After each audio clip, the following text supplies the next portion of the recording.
Assalamualaikum warahmatullahi wabarakatuh. Salam guru penggerak, guru bergerak Indonesia Maju.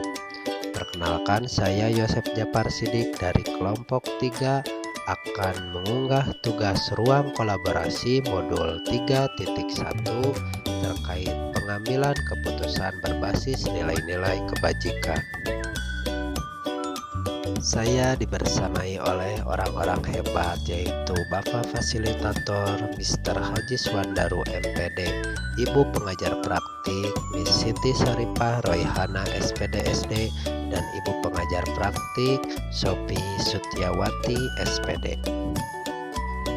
Sebelumnya saya akan memperkenalkan terlebih dahulu anggota kelompok 3, yaitu yang pertama ada Bapak Dedi Ahmad Rosadi, Bapak Lutfi Fadilah, dan saya sendiri Yosef Japar Sidik.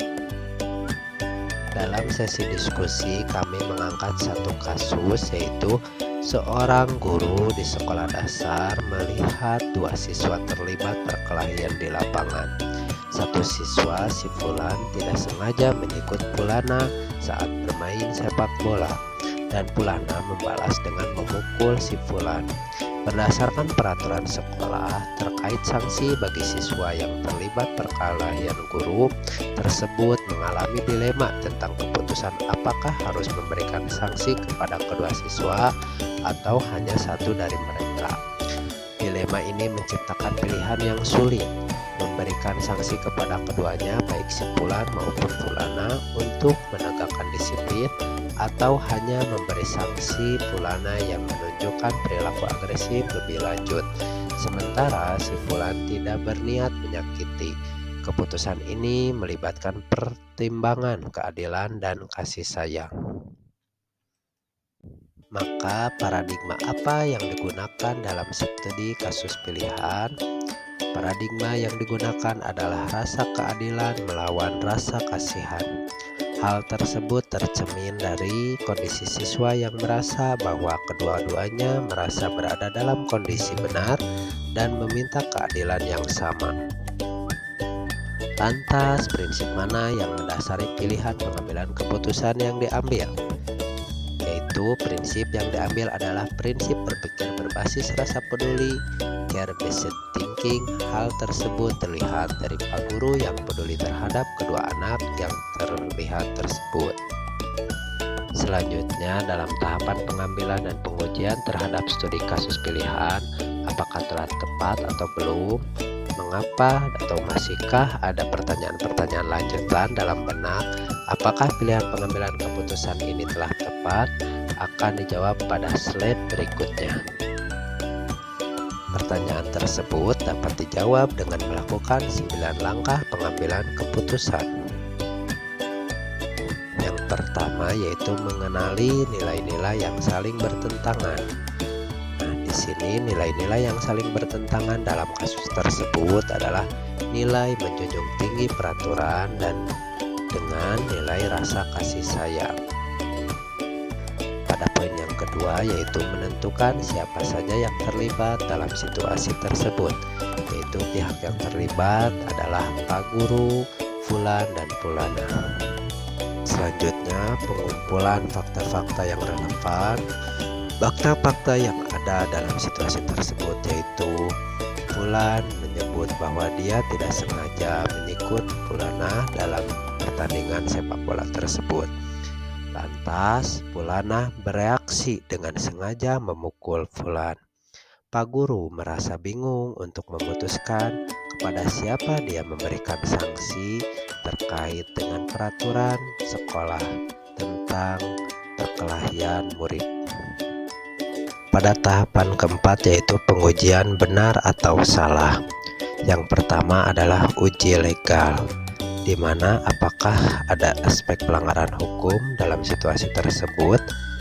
Kami menilai tidak ada aspek pelanggaran hukum dalam kasus tersebut sehingga termasuk ke dalam dilema etika.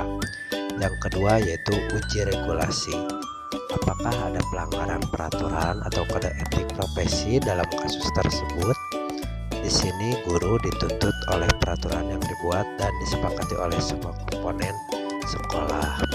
Yang ketiga, ada uji intuisi, yaitu berdasarkan perasaan dan intuisi Anda, apakah ada yang salah dalam situasi ini? Guru mengkaji apakah perilaku kedua siswa tersebut bertentangan dengan nilai-nilai kebajikan. Keempat, uji publikasi.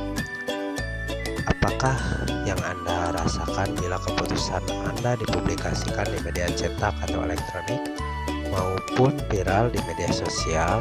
Apakah Anda merasa nyaman?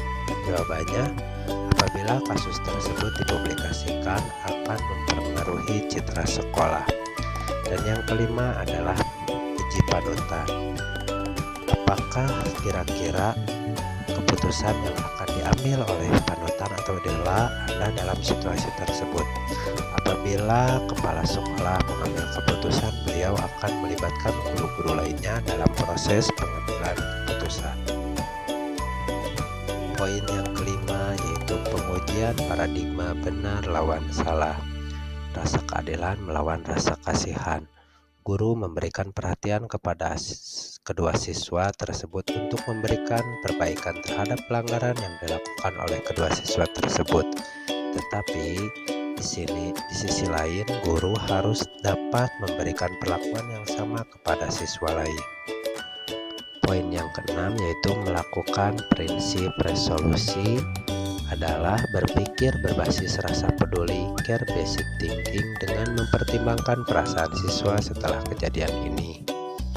Pada poin yang ketujuh yaitu investigasi opsi trilema atau pengambilan keputusan secara alternatif di luar dari kedua keputusan yang telah ditetapkan. Cari alternatif keputusan seperti memberikan konseling kepada kedua siswa, mengadakan mediasi antara mereka, atau memberikan sanksi ringan bagi Fulan sambil tetap mendidik Fulana tentang konsekuensi dari tindakannya. Guru juga dapat melakukan diskusi dengan rekan sejawat untuk mendapatkan sudut pandang yang berbeda, juga masukan. Maka pada tahapan selanjutnya yaitu membuat keputusan. Keputusan terbaik yang dapat dilakukan adalah dengan memberikan konseling kepada Fulan dan Fulana. Setelah pengambilan keputusan, maka dilihat lagi atau direfleksikan terkait hasil keputusan tersebut.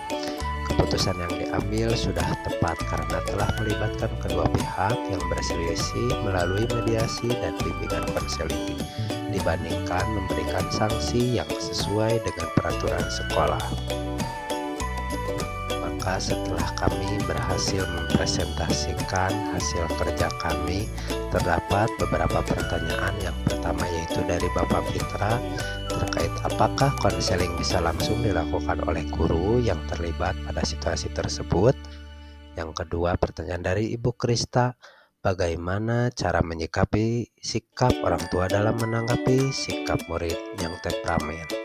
Dan yang ketiga adalah pertanyaan dari Pak Henry terkait selain diberikan konseling, hal konkret apa yang bisa dilakukan untuk mencegah kejadian tersebut terulang kembali. Untuk jawaban yang pertama yaitu dalam kondisi tertentu guru dapat melakukan bimbingan konseling kepada murid secara langsung dengan melihat bentuk permasalahan yang masih bisa diselesaikan dengan bimbingan konseling, seperti dengan melakukan segitiga restitusi.